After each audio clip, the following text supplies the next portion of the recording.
Hey, everybody, welcome back. Another week, another set of teams that we go over. We've already had a couple of these videos. Has your team been mentioned yet? Is your team going to be mentioned this week? Let's find out. This is teams number 59 through 50. As you guys know, we do the rankings each year. This is looking back at the 2024. Each week we do a ranking, we drop it, and then that means we're getting closer and closer to the 2025 Summer Classic. Let's recap in case you missed last week. Number 69 was Solid Rock Automation. This is JW's team from Coeur d'Alene. Number 68 was the Spokane Dirtbags, Jessica Schuliter's team. This was their first year in the tournament. 67 was those guys. 13 years in the tournament, Ashley Nichols' team. Number 66, Sage Creek Products, Melissa Brandon's team. This is their 8th year. They've had some good success in the tournament. 65, Spades Construction, Rebecca Roberts. We love you guys. You've been in every tournament. Looking forward to having you back. Number 64, Balls and Dolls. Dustin Coyer's team has had great success. 63, CdA Blue Sox, Aluminum Division winners last year. 62, the 208 Outlaws from Kamei. 61, the Misfits, Zoe's team from Wenatchee. And number 60, Colton Howard's team, the Master Blasters. Hey, Tony says we're cutting into his team. Multiple scoregasms, number 59, Tony Heisman's team from Coeur d'Alene, Idaho. This is their second year in the tournament. And they've had some better success. They were ranked 62nd in 2023. They moved up to number 59. They played out a Group Q where they won Group Q. They lost to Solid Rock Automation on that swamp Friday night, 12-10, but then they came back with a couple wins on Saturday, beating Balls and Dolls 20-17, and then taking down the Master Blasters 17-12. That put them in the nickel division for their run. I think they played in the nickel division the year before as well, where they took on Showtime Northwest, which is Travis Mendy's team.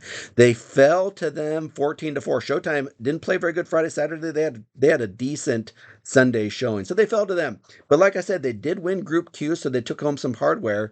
So we'll see where Tony's team ends up this year. We always love having Tony's team out. This is a very good quality bunch of people. Number 59, multiple scoregasms. We move quickly into number 58, Showtime Northwest. We just talked about this. Travis Mendy's team from Coeur d'Alene. This is their third year in the tournament. Another great team with a great bunch of people. Love Travis. We play him all the time in league. So they were ranked 59th in 2023. They moved up to number 58. They played out of Group N, a little bit more competitive group than they played the year before, where they lost to a really good Holy Cow team on Friday night, 21-6. Then they played the B-Town Heroes, Casey Salt's team, another good team. Casey brought a really good team down from Bonners, 11-1 they lost. And then they've lost a very close game to Team Day Drunk. We'll talk about them here in a little bit. They lost to them 12-11. They put them in the nickel division where we talked about them beating multiple scoregasms. Tony Heisman's team, they beat them 14-4. They ran up against the Diamond Shooters from Lewiston, Idaho. This is Autumn Kane's team, where they fell to them in the quarterfinals 18-10. Haven't heard yet from Travis if he's going to be in the tournament this year. I imagine he will be. He's got a couple teams in league, so hopefully we see Travis back this year. Number 58, Showtime Northwest. Number 57, we talk about a team on the move. It's Team Day Drunk. Brittany, Brittany, I can't pronounce your last name. I'm not going to try. Out of Missoula, Montana. This is their 8th year in the tournament. You think I'd be able to pronounce their name after 8 years. They were 67th ranked in 2023. They moved up 10 spots to number 57. So let's see how they did. They played out of Group N, where they lost to the B-Town Heroes. We talked about Casey's team a little bit last time, 15-5. And then they had a couple wins against Showtime Northwest, Travis's team. They outlasted them 12-11. And then they beat Holy Cow 10-9. That Holy Cow team was really kind of a roller coaster tournament for them, up and down. That put them in the nickel division, where they took on Sweet Spot in the quarterfinals. They gave them a first round bye. They took on Stacy Segura's team, and they lost to them 18-7. Stacy's team has had a pretty decent squad these last couple of years from the Coeur d'Alene. So looking forward to having Team Day Drunk back. Once again, these teams, the last 3 teams I've talked about, just great sports, great people. So I always enjoy chatting with all of them. Number 57, Team Day.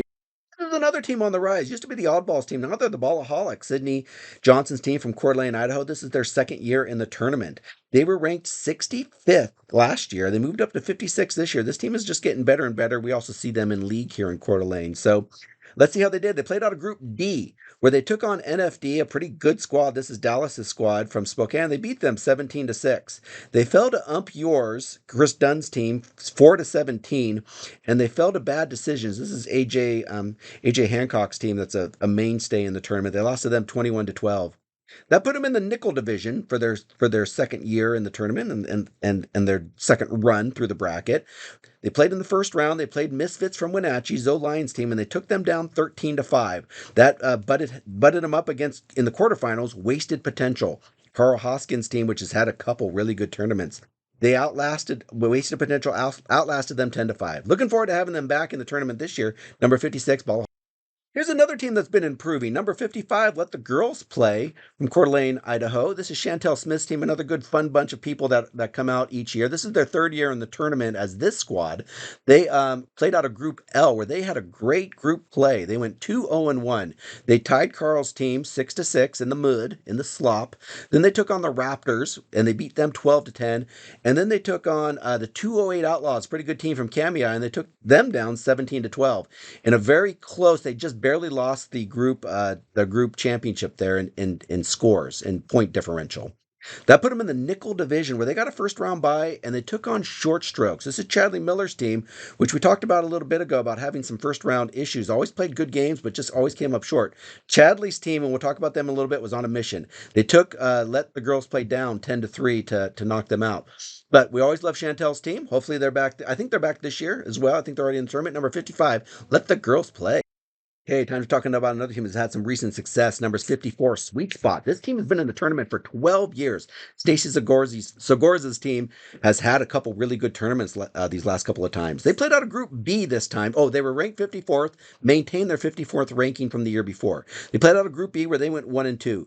They lost to the CdA Aqua Sox. We'll talk about them later. This was a first-year team. They lost to them 8-2, but then they came back with a couple wins against Quit Your Pitching from Kalispell 10-2. And then, I'm sorry, they did fall to the Diamond Shooters from Lewiston. We talked about them a few times as well. They did fall to them 16-14. That put them in the nickel division where they made a little bit of run, and they had won their group the year before. First round, they took on the 208 Outlaws. They beat them 14-4. Then they took on Team Day Drunk, an improved team, but they were able to outlast them 18-7. And then they ran into short strokes. We've already talked about short strokes already in the semifinals. They lost to Chadley's team from Rathdrum 20-5.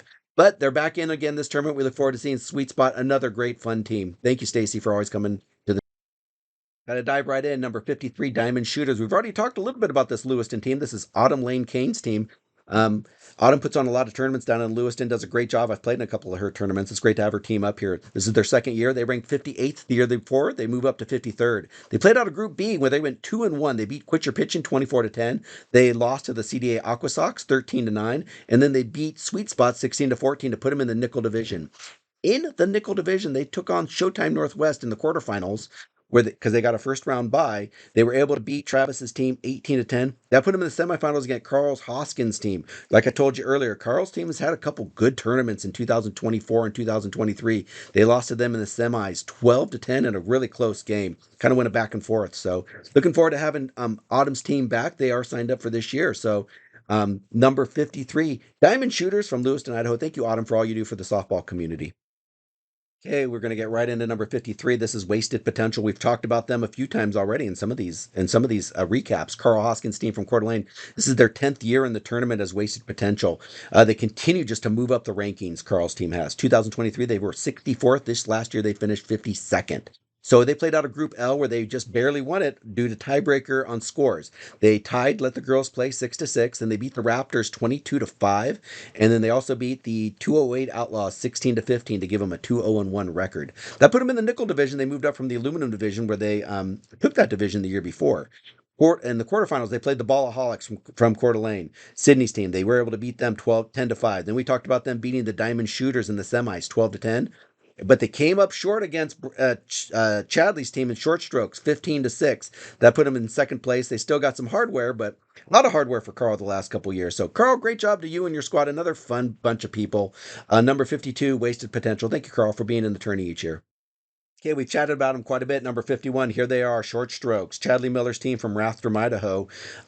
They ranked 47th the year before. They check in at 51 this year. They played out of Group S, where they went 1-2, or I'm sorry, they went 2-1. They beat Bat Around 10-9, and then they lost to Pitch Please 10-3, and then they lost to the Misfits 18-6. Actually, I think they might have also lost to Bat Around. I have to recheck that score.